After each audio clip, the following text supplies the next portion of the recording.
Man, this thing is so cold. Yeah, but it is so good though. You gotta be careful. You know what happens when you eat popsicles too fast. What? I have no idea. Ow!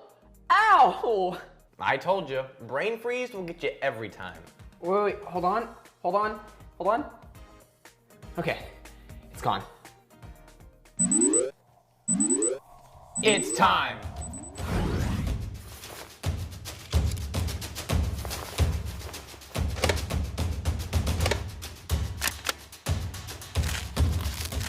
Hey guys, I'm getting suited up for the battle zone.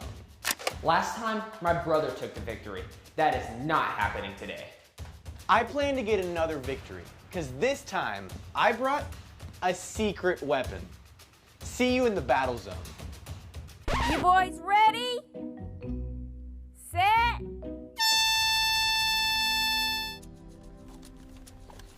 Last time, I found a strategic spot.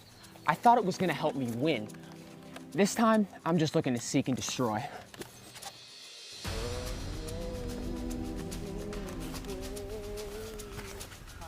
What is Matt doing? I can clearly see him. Does he think he's camouflaged? Amazing grace, how sweet the sound. Is he singing? Is he singing worship songs?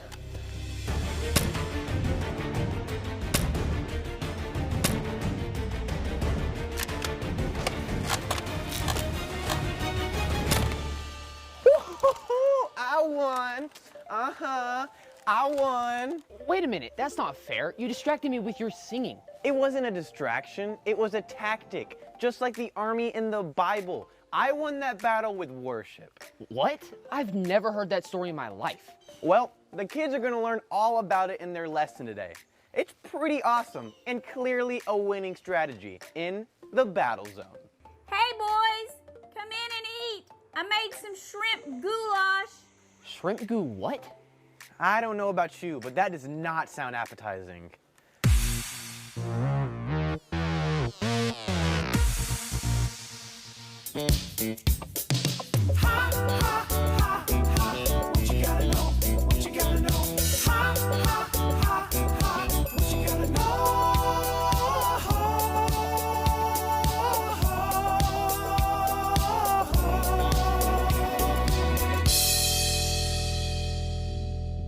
What's happening, you crazy cats? It's me, Disco Dave, and I'm here to tell you what you gotta know.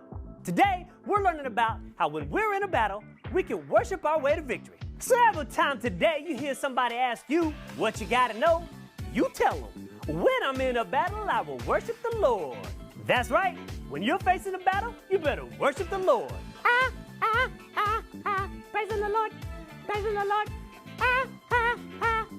Praising the Lord! That song was out of sight. But it don't have to be like that. When you're facing a hard time, you just have to remember God's power and promises and then thank Him by worshiping. So every time today you hear somebody ask you what you gotta know, you tell them, when I'm in a battle, I will worship the Lord. All right, kids, that right there is what you gotta know. Well, I'm Disco Dave saying, Dynamite!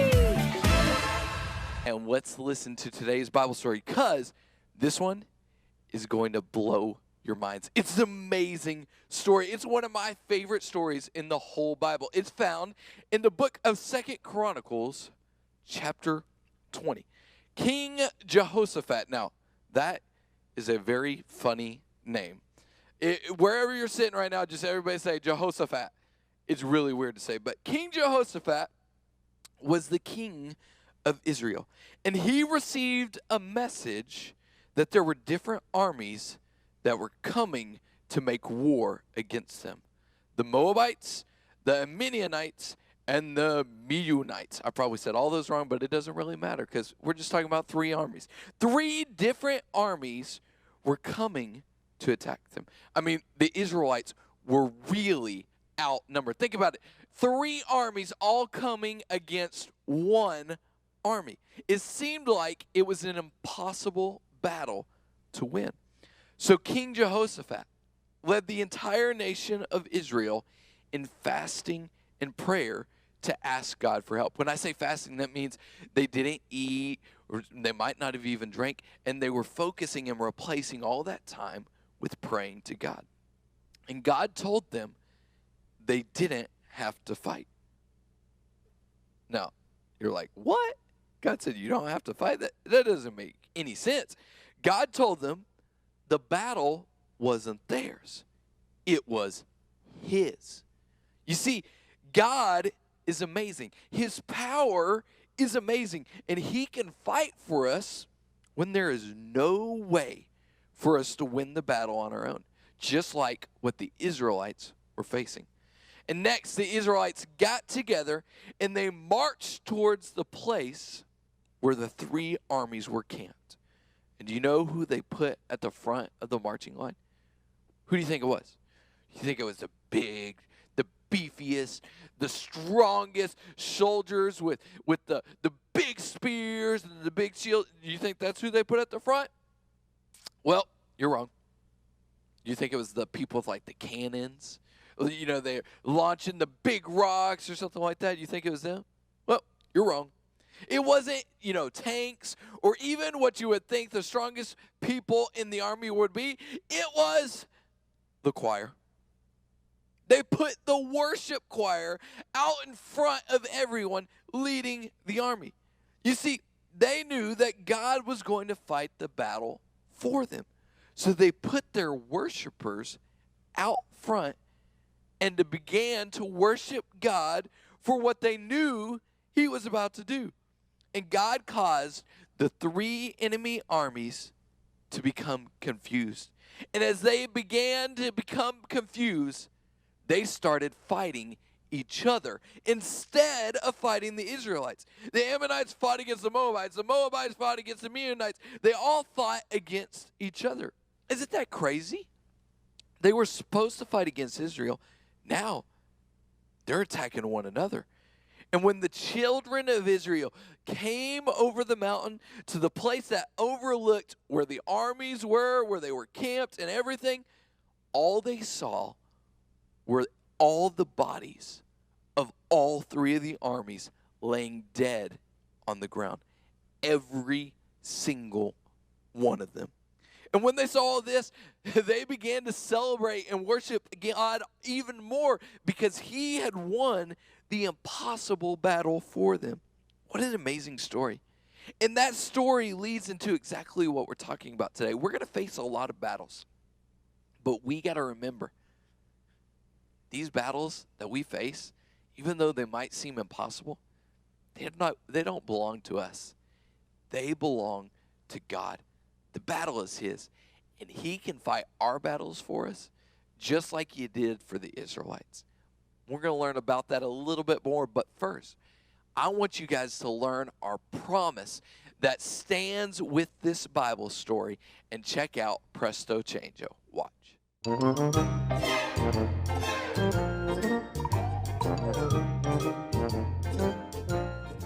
Voila! Hello, boys and girls. Once again, this is I, Presto Changeo, the world's greatest prestidigit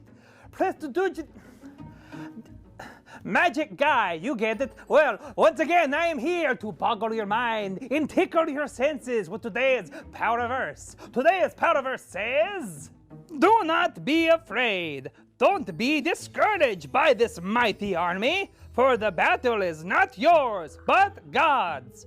2 Chronicles 20:15.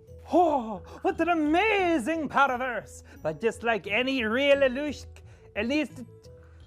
magic guy, I like to make things disappear with the help of my handy-dandy sidekick, Hokey. My name is Hocus Pocus. Come on, man. You're doing this. You need to be doing this. Okay? All right, here we go. Ready? Ah, yes. Now, which words should I make disappear? How about this one? And this one?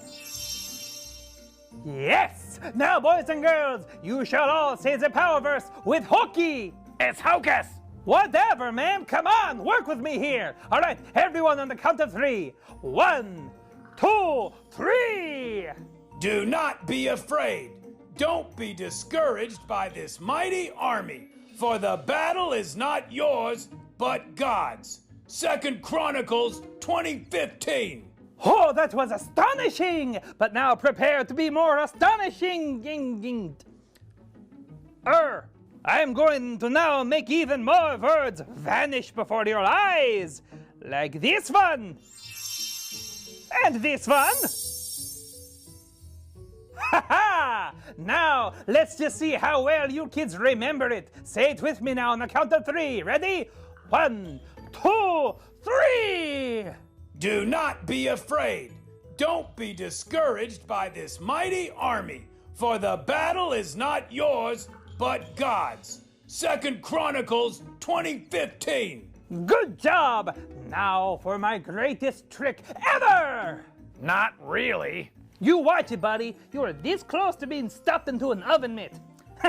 Anyway, boys and girls, it is now time for my greatest trick. I shall make myself disappear. This is Presto Changeo saying, now you see me, now you don't. Ha ha! On the count of 3, ready? 1, 2, 3! Hickle, dickle, pickle, snickle!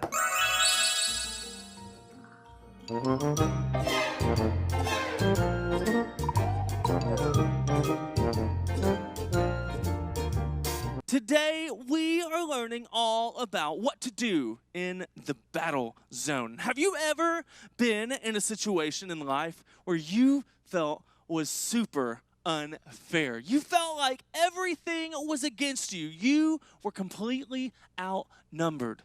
Maybe your mom and dad, one of them lost their job and your family really wasn't just sure how they were going to pay the bills. And then your grandma got sick, and now there's all those doctor bills to pay for. And then out of nowhere, your sister fell and hurt herself, and there's that now to deal with. And it just feels like everything is all happening all at once, and you feel outnumbered, and you feel like there is no way you can get through this battle that you're facing. Well, King Jehoshaphat, he felt the same way in our Bible story. Remember, the odds were stacked against him. There were 3 other armies facing his. He had to be completely scared. In fact, I could even see him getting really worried and freaking out a whole lot, like, oh my goodness, there's 3 giant armies, they're coming after us, we're gonna die. But that's not what he did at all, is it? Of course not. See, Jehoshaphat, he actually made a different choice. Instead of being worried and afraid and really running around freaking out, he decided to make a better choice. And we're going to look at the choices he made and see how we can face the battles in our life the same way. Here's the first thing. When you face a battle, you need to remember God's power. See, King Jehoshaphat, he prayed, "Oh Lord our God, you are powerful and mighty. No one can stand against you." See, he knew that he had big, giant enemies stacked up against him. All these people were facing him. He knew that on his own he couldn't make it. But he remembered God's power. He remembered that God is stronger than any army that may come against him, any enemy, any situation that may come against him. He remembered that God was powerful.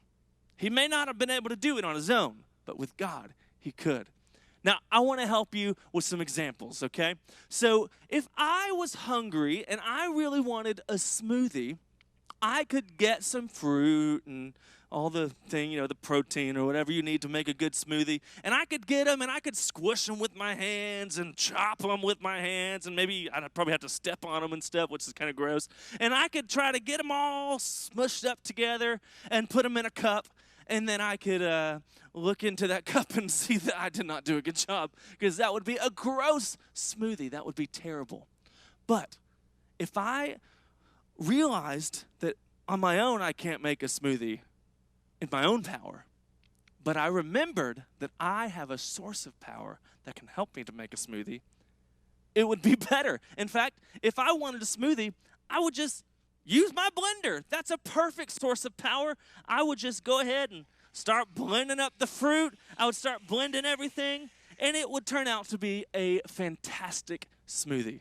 On my own, I can't make a great smoothie, but with this power, this awesome blender, I have what I need to make it. Now, I want to give you another example. Imagine it was dark. See, in the dark, I can't see on my own. If I needed to go across the room in the dark, I'd probably run into stuff. I'd probably stumble. On my own, I just can't see. But if I remember that I have a source of power, if I have this flashlight, I can see where I need to go. I can walk around. I can go all over the place because I have this source of power. On my own, I can't make it. But with this source of power, I can see in the dark. Now I want to show you one more example. Now imagine, we're going to use these because this represents snowballs in our game Snowball Fight that we play. Imagine it snowed massive amounts of snow all over the place, and there was so much snow, and sorry that the snow looks like wadded up paper, but it is. And imagine on my own if I had a yard full of this snow, or maybe leaves since it's not winter anymore, and if I wanted to maybe get these out of my yard, it would take forever. On my own, without any tools, I just have to like scoop it and kick it. That would take forever. But if I remember that I have a source of power, I can get rid of all these leaves or snow or whatever it is. I can just blow them all away and get them out of here. With the source of power, I have power I need to get it done. On my own, it would have taken forever. I would have had to pick them up one at a time or a few at a time and move them.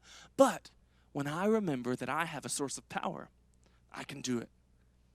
The same thing goes for you when you face problems in your life. When you face battles that seem too much for you to handle on your own, you can remember that you have a source of power. God is that source of power. He is stronger and greater than anything you will ever face. Just like King Jehoshaphat remembered God's power, he also remembered something else. See, he prayed, "Oh, our God, did you not drive out those who lived in this land when your people arrived? And did you not give this land forever to the descendants of your friend Abraham?" Now, what was King Jehoshaphat doing? He was doing what you and I need to do. That is, remember God's promises. Boys and girls, God, he promised King Jehoshaphat, his people, the Israelites, some incredible things. He promised them that they would be able to get to this special promised land. In fact, and King Jehoshaphat, he remembered that. He remembered that God was faithful to his word. When he says something, he means it. If God made a promise, then he is going to stick with it. And whenever you face a battle, whenever you face things that seem way too much for you to handle on your own, you can remember God has made some powerful promises that he intends to keep. When you feel sick, guess what? God promised he can heal you. When you feel lonely, God promised that he will never leave you. When you feel weak, God promised that he can give you the strength you need. No matter what you face, God's promises are true. What he said then, he means for you still today. Whatever you're facing, God's promises can help you remember that you're not alone, that he is with you. That's exactly what King Jehoshaphat went through. He saw these 3 giant armies that were coming against him. He saw them, but he remembered God's promises. He remembered that God was powerful and able to help him. And instead of sending out the warriors and the army and the soldiers first, he did something kind of strange. King Jehoshaphat, instead of sending all those strong people, he actually sent the choir. He sent singers out to the front of this battlefield to fight a battle. And instead of going out with swords and lifting up their swords, they decided to lift their hands and worship God. Instead of going after their enemies, they just started singing and thanking God for his promises, thanking God that he's so powerful, thanking God for who he was and who he is and who he will always be. They were just worshiping God with all of their heart. And what happened? While they were worshiping, before they even got to their enemies, the enemies turned on each other. They beat each other up. They fought each other, and they all killed each other. And before they even got to the battle was over. See, the battle was not theirs to fight. They remembered God's promise. The battle is the Lord's. And this leads us to the last thing. So you can remember God's promises. You can remember God's power. But the last thing you can do is exactly what Jehoshaphat and his army did. You need to worship. Worship God with all your heart. When you face a battle, when you face things that are stacked up against you, like we talked about earlier, maybe if your mom and dad, one of them loses their job and the bills are stacking up and your grandma gets sick and then there's medical bills and you don't know where you're going to get your food from and then your sister hurts herself and then you're not doing good in school and there's a bully in your neighborhood. When all these things stack up, instead of deciding, I'm going to fight this battle on my own, you could remember there is a great, big, powerful God who promised he is with you in the battle and he will fight the battle for you. And then at that moment, you can just remember him and you can worship him and you can thank him and you can call on him to help you face the battle. And that's exactly what we're going to do right now. We're going to spend a few moments in worship. And let me tell you, if you're facing a battle, maybe it wasn't one of those things I just mentioned. Maybe it was something completely different. Maybe your battle is this whole coronavirus thing. It's still going on and you're still frustrated and you think, how can I make it through this on my own? Guess what? You don't have to. God is with you. He has the power you need and he has promised to protect you and keep you safe. And right now, I want us to spend a few moments in worship, thanking him, blessing him, turning our attention to who he is, who he has been, and who he will always be, a powerful, strong God.